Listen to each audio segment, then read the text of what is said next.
On this week's GTA 6 o'clock, more music confirmed for GTA 6, a Red Dead Online bounty leads to a familiar face, and another big bridge debate. It's all here on this week's GTA 6 o'clock.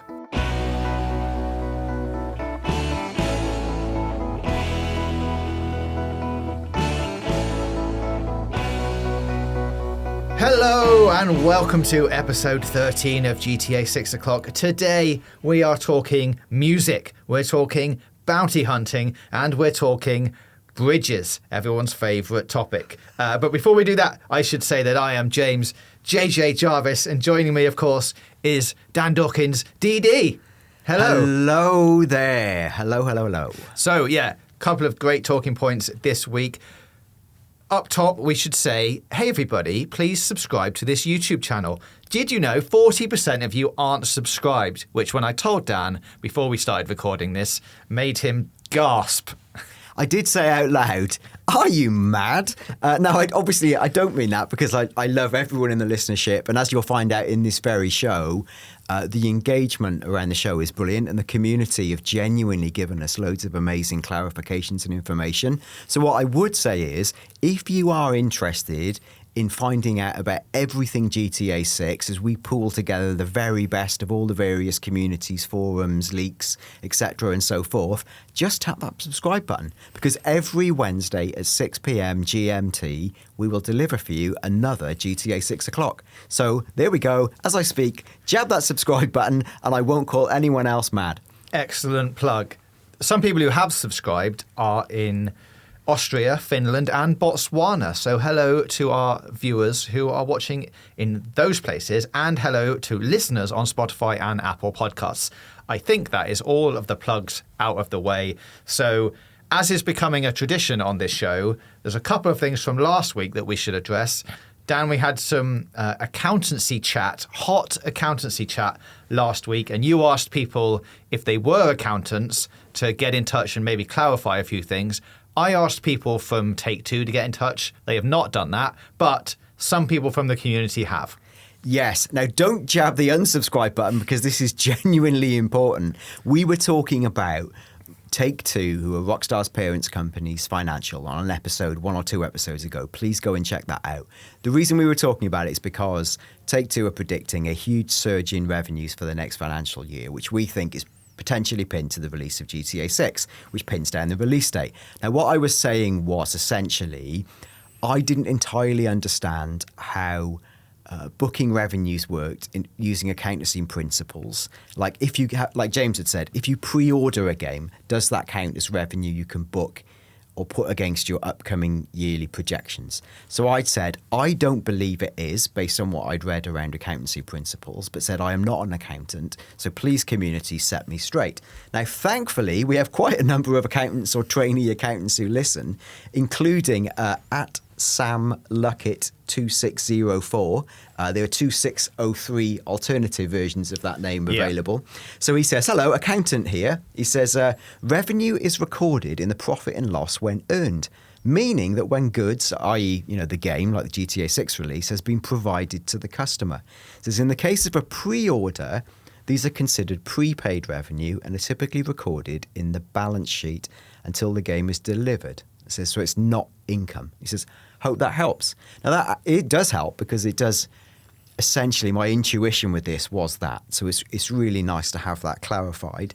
Now, we had a little bit more clarification from another respondent who's at David Valley 234. Once again, apologies to the preceding 233. Apologies to David for having to put 234 at the end of his name. Yeah, that's right. So what did he say, James? He is an accounting major and said, I get what you're saying. Essentially, you can't recognise revenue until you give the good or service. It would either be accounts payable or unearned revenue. Pre-orders kind of work like gift cards. The store doesn't recognise the revenue when you buy the gift card, but rather when you spend it. Just like pre-ordering, they don't recognise the revenue until you give the good, aka GTA 6. Hope this makes sense. So am I right to say, long story short then, we don't think because Rockstar are predicting, or Take-Two are predicting, an additional $1.7 billion of revenue in the next financial year, which we said, could that just be pre-orders from GTA 6 and the game doesn't actually come out then? It doesn't look that way. No, the argument was, what if Rockstar opened pre-orders at some point from now to that period? Would all of the people who instantly went and pre-ordered it generate revenue to hit those targets? But from our point of view and the point of view of some of our listeners, that would not be the case, because even if they get £1 billion in pre-orders, it's not going to be on the books until they actually get the money in their bank. Correct. Right. I do believe that is the end of the accountancy chat for this week. Join us next week in accountancy at 6 o'clock. There was one other thing which actually was from last week's episode when we were talking about the new animation system, and someone on YouTube called the Tech Potato Chip got in touch, because I think what might have happened is, and this maybe was my fault, got a little bit carried away and excited about what the new animation system could mean, and have maybe gone a little bit too far down the rabbit hole. I can read out. I'll abbreviate some of this because it's a long comment, but thank you, Tech Potato Chip. It was very helpful. They said only 29 minutes in, so good listenership so far. Keep getting to the end. I feel like you guys are kind of mixing up the dynamic animations with dynamic AI. I feel like what's described in the patent only affects how characters move around the world and not exactly how characters behave. All that stuff about potentially being robbed if you look rich, or not being let into a shop if you look poor, all sounds like it would be controlled by the AI and some hidden wealth stat instead of what's being described in the patent. That is probably true. That's the bit probably got carried away on. From what I understand from Sam's video, it would be more like male characters move like this, elderly male characters inherit male character animations and want to add a limp or a hunch to the walk. If it's raining, elderly male will cover head with hands and move faster. If right arm is shot, elderly man will cradle right arm, etc., etc. And then they say, not to sound deflated, but I feel like this video is the type of speculation that would lead people to expect way too much because they let their imaginations go wild and then they end up being disappointed when the game comes out because it didn't have something that was never promised in the first place. All of this is true. None of these things have been promised by anyone. We are just merely speculating on what at the time we believe to be the facts or our interpretation of the facts, and then going off that. So there are times on this podcast, I will say right now, when we are going to get things wrong and we are going to over-speculate on things that may or may not be in the game. So definitely do not listen to this and take what we say as fact every week. Although some of it will be fact and some of it will prove to be correct. I am sure of that. Yeah, and I think this is the thing we've always tried to do with GTA 6 o'clock and GTA 5 o'clock before that, is we go high, we go low. So I think we essentially, for me certainly, I've always come from the position of, why do we move here? I guess it was the weather. I don't know, that thing, the magic, right? I believe and I love the idea of the potentiality of GTA and the magic it provides. So sometimes on the show, I think we riff off, where could this go? Whether it's this game, the game after, the big picture. That's exciting for me. The practical reality is the thing we always try and bring it back with, to go, but in reality, it's going to be like this. And I think we did do that on last week's show, but maybe we weren't clear enough in separating the two. We probably conflated what would be an AI-led conversation with a thing that was in the patent to do with animation. So, and we talked a lot last week about, what would be the stimulus or the thing that would then drive the dynamic animation. And I think that's where we got probably a bit into the AI moonshot world. So apologies for that.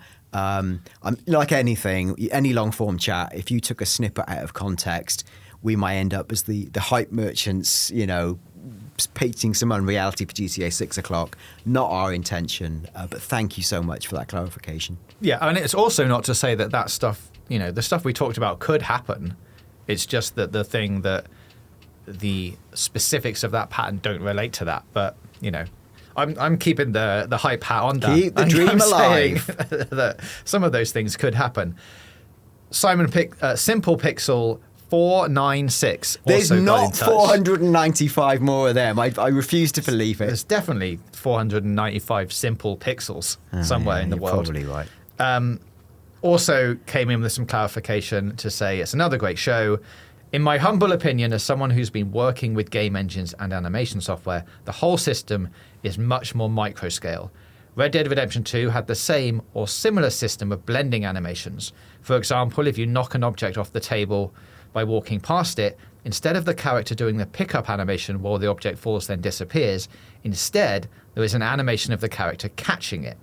So there's no way to render enough animations of the hand grab wherever it may fall, so the system is filling in the blanks. Hand is here, object is falling in motion here. Fill in the blanks between these 2 points and make the solution. I think we'll see it on a much bigger scale, and with NPCs having blackboards and the animation trees with parameters, it can do a lot more while using a lot less processing power, which I think is, like, you're right, that's what we were sort of talking about, but then maybe blew it up to be much bigger in scale. But that kind of thing, I think, yeah, that sounds totally legit. And if you had a sort of interpretive, semi-intelligent animation system in tandem with a bigger AI or stimulus system, the two become very powerful allies. I think that's probably the distinction we should have made. Yes. The thing that we know about in the patent is probably this more direct solution around animation and the way it blends animations, essentially.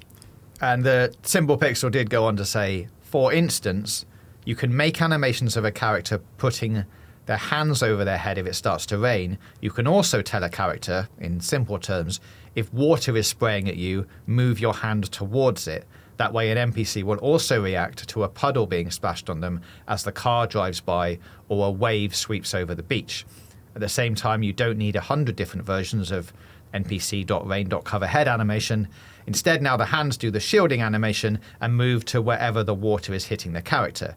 In this way, it looks like a smooth movement because the animation is being created between 2 different points. It saves a lot of memory by creating and rendering animations on the fly, instead of having every single animation for every single movement saved in the game files, which is what Sam went on to say in her video as well, that we took some clips out of. It's very much saving processing power, making all of those things feel a lot more natural and realistic. And that is a great example of, yes, if it's raining, they put their hands over their head. But if the fire truck comes along and starts spraying them down, maybe they put their hands in front of their face. So I think, yeah, thank you all for getting in touch. I think that's cleared up hot accountancy chat and hot animation chat in one fell swoop. But please, if there's anything else from those 2 episodes, or this episode, in fact, leave your comments below. As you have seen, we do read them all. I do try and respond to most of them in YouTube as well. So please keep getting in touch and we will keep responding to your comments.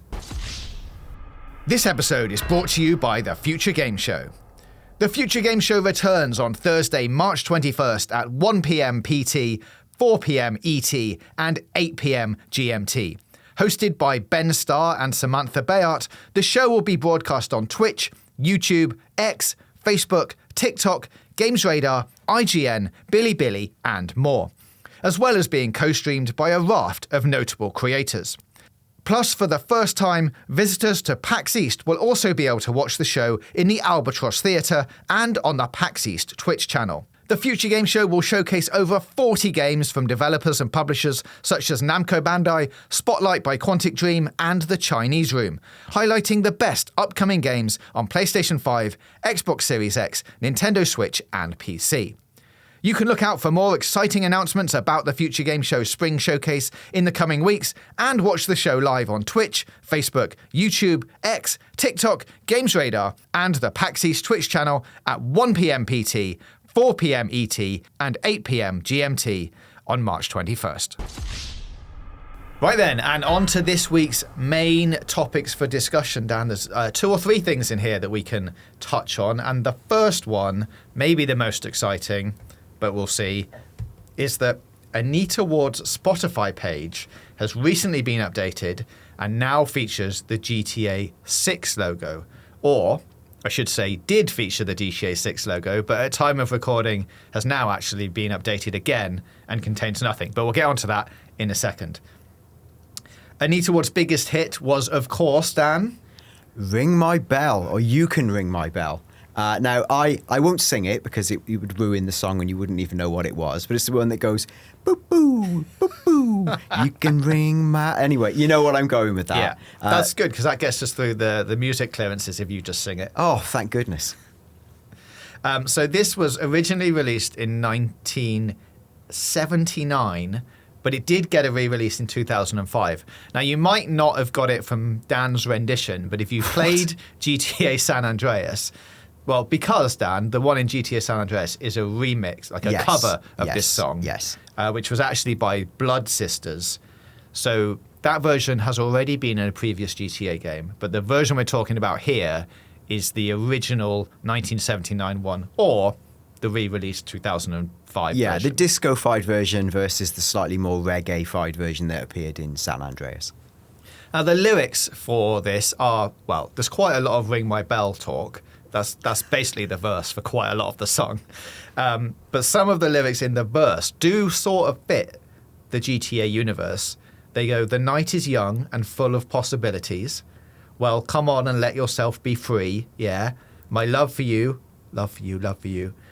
So long I've been saving. Tonight was made for me and you. Now, if that is not some lyrics about a relationship between two people robbing some businesses, I don't know what is. This takes me back to analysing there's a bit of a sidebar, to analysing the original Metal Gear Solid Ground Zeroes trailer, which contained the song Nicola and Bart. And we go, here's to you, Nicola and Bart. And I ended up reading up loads of Italian fiction, trying to read, did it translate to the final game? I don't know, but I will say I had a fabulous time researching a wider work of fiction, and whether, coincidentally or purposefully, this would relate to a me and you, trust, Lucia and Jason dynamics. I think that's quite an interesting aside. Yeah. Now, as we said just before we started going down this rabbit hole, and before we get too deep into it, we should say that as of the time of recording, the bio has been updated again, and the page has been updated again to just be black squares, and there's now no bio information where previously there was artist's information. Now, the way I see that is there are two scenarios happening here. One is the account has been breached by someone who knows about the game, knows about the leaks, and is joining the dots to try and make some news happen. Two, it's that it is an officially licensed page that has been updated early and accidentally and has now been taken off because they were like, oh, we should have waited till next month to do that, and we've not done that. However, the way that this is going, I feel like I am leaning towards that it's someone who's managed to breach that account and has changed it to go, hey, look, guys, this is definitely a confirmed song. Yeah, I'm inclined to feel that way if I had to say what's happened. And I wonder if, and we talked off air about actually this song was listed in the infamous GTA 6 leak. Yes. And we're also to stress that those songs were like placeholder. But I wonder, it's quite then, if you were a hacker looking to create a bit of attention or to get people like us tongues wagging, you would target a thing that felt more plausible because it had been in the leak. So it would make sense that someone would like hack or get into that type of account. And like these type of Spotify accounts, you don't need a quantum level computer to hack them.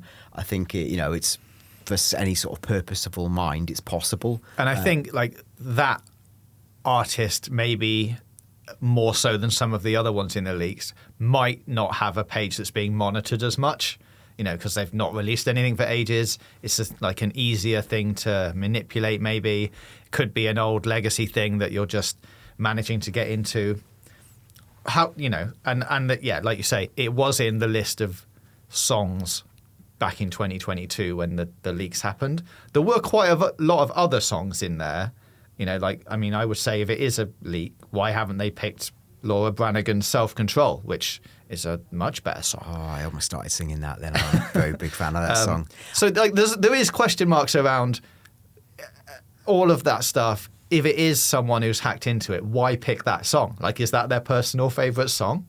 And, as you say, there's a few other bits of stuff going around that now it's gone dark. It could have been a mistake. Something that we also talked about was, is this part of the big Rockstar guerrilla marketing plan of just dropping tiny bits of information around so superfans can go collect them all up and get a bigger picture of things? Like, this is big, tinfoil hat conspiracy talk now. Yeah, this is you connecting the dots on the message board and also knocking over some bottles of beer that we got behind us. True fact, once upon a time, we used to have bottles of Pisswasser in this recording studio. I think we still have some somewhere. They probably kill you if you drank them, so please don't. They're about 14 years old or something. When the game comes out, we'll crack them open. Crack open a Pisswasser. I think that was the joke we used to make on GTA 5 o'clock 10 years ago, so God knows what those bottles are like now. I mean, that's an interesting theory. Like, if you were Rockstar, you don't need to really do anything because shows like ours fill the information void. And we keep talking and talking. So we're like, a very subtle way for Rockstar to do marketing might be this type of almost nudge marketing like this, where you accidentally on purpose leak something into the world. It gives some people something to talk about without actually releasing a new screenshot, confirming any new information or anything. It's a slightly conspiratorial view of the world, and part of me likes that, but then also we live in strange and crazy times where maybe we don't need to fan the flames of conspiracy. So I guess I would revert to the sort of Occam's razor style thing of, it's probably a fan hack, or is it somebody who works for Anita Ward, or Anita Ward has accidentally got excited and updated it. And these sort of things happen. We saw this on a previous episode where we had another artist who was talking about his involvement in GTA 6, and I forget his name. Can you remember that? I cannot. Well, let's not dwell on that then. So if you are, and for example, if Anita Ward or Juanita Ward 234 wants to get in touch with us to say, nudge, nudge, wink, wink, it was I, well, please do. But until then, I think maybe we can file this under fan hack / Keenan zealous employee. I doubt it. Yeah. I mean, it would be quite the marketing shift for Rockstar to start going down this road. Not impossible, but it would be unusual to be like, they're basically just starting a treasure hunt for a year and just dropping things here and there and making everyone pull it all together. Again, not impossible, but would be a different approach for sure. It would be. And we've talked previously on the show about, I've often felt like, for example, Ubisoft did this with Assassin's Creed, where every single year without fail, the new Assassin's Creed would leak. And it would always leak on Kotaku. Now, that might be as simple as one of the Kotaku journalists had a sort of deeply embedded friend within Ubisoft who just did not care and leaked it. But like, if you were at Ubi, you've almost had to have game theorised it and gone, look, we know it's probably going to leak because we can't quash the leaker. We keep telling Dave about this stuff, and then 2 days later, it's on the internet. And you don't want to go, and this is a very UK-centric diversion, you don't want to end up in a Wagatha Christie-style situation where you deliberately give who you suspect to be the leaker false information. That would be an interesting sidebar to investigate. But no, I don't think Rockstar would go to that level. I just think when you've got a project of this size with so many moving parts, it's so easy for someone to accidentally say something, particularly people who maybe don't necessarily understand the seriousness of this, certainly from Rockstar's perspective or how it cascades. That seems more plausible to me. So, to summarise, Anita's song, Ring My Bell, a good track for a trailer? Hypothetically? Yeah, fine. It's a bit famous, I think. So I would say for them, no, I don't know. I think this is not... I'm not reading too much into it. Possibly soundtrack inclusion. I would say that's likely. Yes. So now, Dan, I would like you to cast your mind back to the trailer, the first, trailer one that we've had. The first and only trailer. The first and only trailer, yep. And there was a couple of things here that we haven't quite talked about yet. So I'd like to discuss them with you now. The first is Everett Morgan. Do you know Everett Morgan? Oh, intimately. intimately. Well, that's interesting. No, you know, let's rephrase that. Nope, we're carrying on. Oh, dear. Everett Morgan is a minor character and a bounty target in Red Dead Online, who's not in Red Dead 2, but in Red Dead Online, and I think this happened back in December and might have cycled back around again, you can find him as a poster showing himself as wanted dead or alive for a train robbery and the death of a conductor. Now, if you take the picture from his wanted picture and put it against the image of a man's face that is on the door that Jason and Lucia kick in at the end of the GTA 6 trailer, the two things look very, very similar to the point where I'm going to say that they are the same image, just one of them has been GTA 6ified. Yeah. Which in itself is a very nice Easter egg. It's a great callback to say, hey, look, we make other games other than GTA. There's this Red Dead game as well. But my questions would be, yes, it's very nice, but why do this? And this is where this is I could spin off in the really crazy direction or the more sensible one.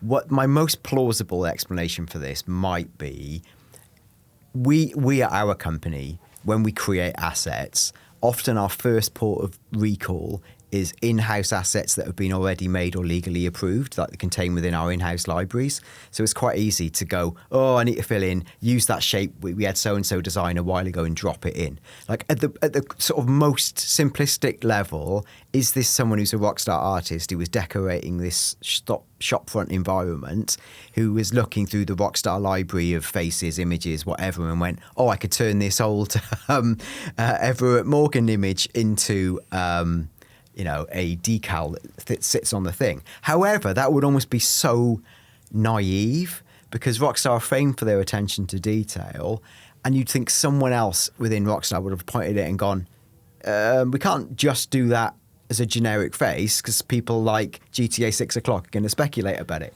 So then you start to think, well, why would they do this? Now, before I go off on my full tinfoil direction of this, what do you feel? Well, I'm like, that is my question, because it's a big enough image for you not, like, you have to notice it. If you've watched the trailer like more than a few times and you've started looking at all of the details, like this takes up almost half a door. Like it's not a thing that's just a small throwaway thing, which I think would fall into your realm of it's just someone who's filling up some space in like a whole bunch of other space. But this is a reasonably prominent image of a man's face. So, yeah, I would say then, like with the vaguely conspiratorial hat, is it them hinting at what's this character from? He's from finding online bounties. So is it a hint to a similar sort of mechanic within the world of GTA 6? Maybe, assuming intentionality is there. Mm-hmm. Now, something else to note is actually elsewhere in the GTA 6 trailer, there is another use of GTA Online assets, because there's the guy who's got big hair and crazy teeth. He's got, and I can't remember the exact naming, but his arm tattoo is one of the tattoos that is available in GTA Online. So, well, again, whether this is just Rockstar, well, again, lazily reusing their asset pack or deliberately weaving graphical links between the universes. To what end? This is where I'm drawing a blank, but... I can see this as being just on a base level, really nice Easter eggs for like super fans of all of Rockstar's games to go, look, oh, that's from that, that's from that, that's from that. It's just like, if you're doing that, this feels like quite a big statement to go, we're doing this. And, I can see if it was a quarter of the size and somewhere hidden away, I'd go, yeah, that's a nice little Easter egg. But, and maybe it still is, but for it to be so big, I think does raise some questions. But do you feel like you know what question it's raising or why? No. And we talked about this before I pressed record, and Dan said he might go into his crazy theory, which you may remember from when we did the Bermuda Triangle episode. And what did you say, Dan, when I went, this man's from Red Dead? Very, very long story short. I said if there was a Bermuda Triangle in GTA 6, which seems very possible. I wouldn't say probable, but very, very possible. One idea we threw around was that it didn't just redirect you. You know, for example, you might fall through it and get spat out at a random point of the map, almost like a portal, a geographical portal. What if, like a certain film starring a famous adventurer, it didn't just spit you to a different position, it spat you through time? And, you know, can you imagine, wow, I've got to say, like, it's not me saying this is going to happen, right? I'm just saying it out loud for a bit of fun. I speculated on that episode that wouldn't it be fun if you went through the Bermuda Triangle and got thrown back in time in the world of Red Dead?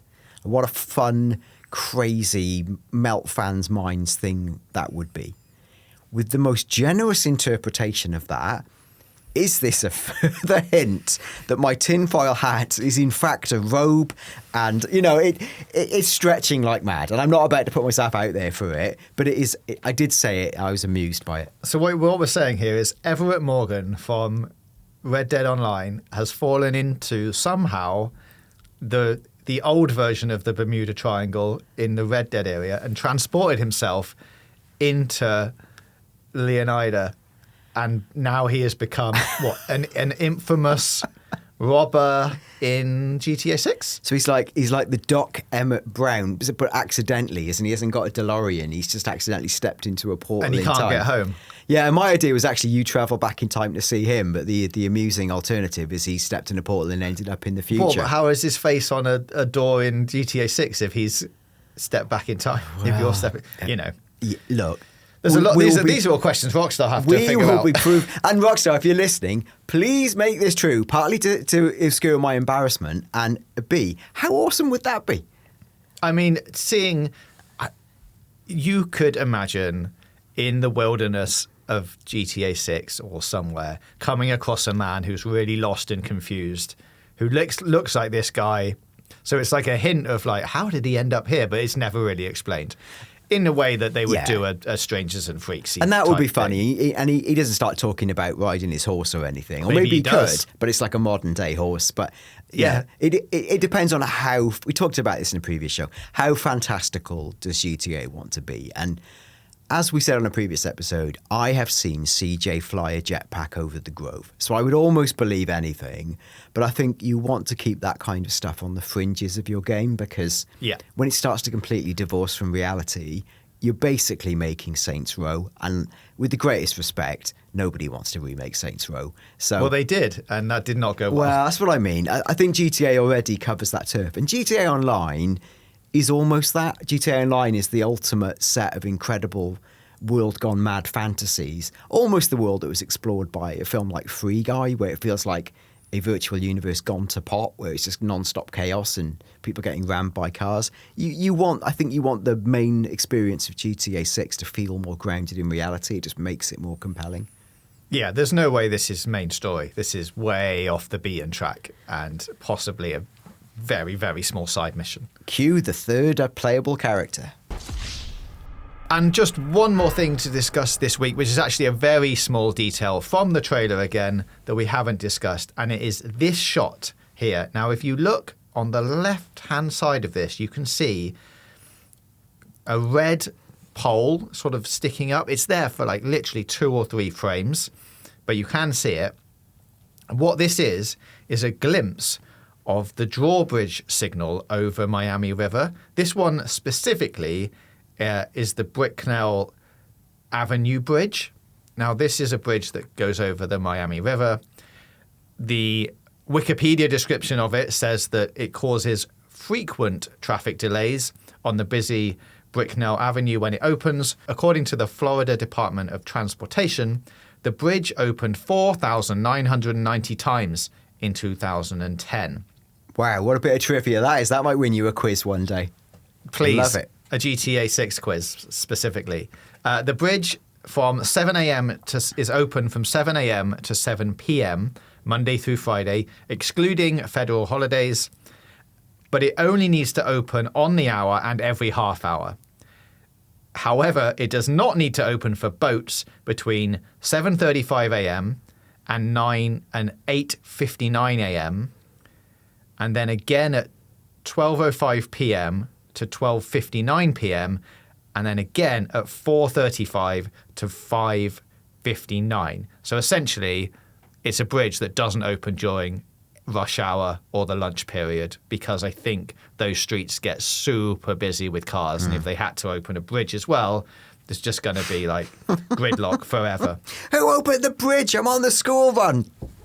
So what this does lead into, and at the top of the show I billed this as the big bridge debate, so we better talk about it for more than a couple of minutes, is that, like, thoughts on bridges, Dan? Shall I open with that? Well, I mean, I would argue generically for my thoughts on bridges, because yes, please. That isn't a very long conversation, nor very interesting. Am I a fan of a bridge? Well, yes, it's a fantastic way to link to items that would otherwise be surrounded by water or another material. Okay. What do I think about bridges in GTA? What I think they probably haven't explored but should. This is probably a bigger conversation about emergent stunt jump events or emergent events in the world. I think it would be super cool if there were certain stunt jumps that could only be completed at certain times of day, and it was, between these minutes, it's the optimum conditions to do a bike stunt jump across this bridge with the thing at a certain angulation. That's really fun, and I think adds an extra layer of jeopardy to stunt jumping and ties up to the bigger conversation we've had about what role could time-based emergent events play in the world of GTA 6. That would be fascinating. Yeah, this feeds directly into there's going to be a weekly cycle of days and things, because you could imagine doing this Monday to Friday, the bridge is opening and shutting, but then at weekends, it's a whole different thing, and you can do different stuff or you can't do different stuff. Like, this leads to, if you've got a boat in GTA 6 and you're sailing it down the Miami River and you get to this bridge, but you can't actually get through the bridge on the weekend because the bridge doesn't open. That would be funny, in the context of like a heist-style mission where you plan your escape, and there's a bit of throwaway line where they go, "We have to make sure we're not going through it this time," and then you end up accidentally going through it that time. That would be the classic. We're going to steal the boat. It's the thing where the equivalent of a car roof getting cut off as you go underneath a double-decker truck or something. So yeah, I mean, there's lots of things to think about. I think this is a good little Easter egg that we hadn't really talked about before, and it definitely does confirm that bridge is in the game. Whether it opens or not, or opens as frequently as it does in real life, who's to say? And I don't think we're going to get any information more about that in trailer 2. I think that's probably something we're going to have to wait until the game comes out to actually discover. When Ring My Bell chimes up, and then it's all about the bell for the bridge. I'm sure the bell does go off when the bridge opens. My bell, and then the bell, and then we watch a bridge open and shut for 2 minutes. I think that's unlikely to be trailer 2, especially if that's the one with Imagine 2 minutes of just a bridge opening while that song plays, and that's GTA 6 trailer. And then the punchline of the trailer is, game delayed, but you can pre-order it now. Wow. Yeah. All right. Well, just something that I thought we should discuss, as we've not done it before. If there are anything else, any other tiny details like that in the trailer or elsewhere that you've seen, please let us know about them, because we love to talk about them. We've got lots of things coming up in the next few weeks. But for now, I'm going to wrap this episode up and say, thank you very much for listening. Please follow us on Twitter at GTAVOclock. Subscribe to this YouTube channel if you've not subscribed already. Let us know your thoughts and questions in the comments below. And join us next week on Wednesday at 6 p.m. right here on GTA 6 o'clock.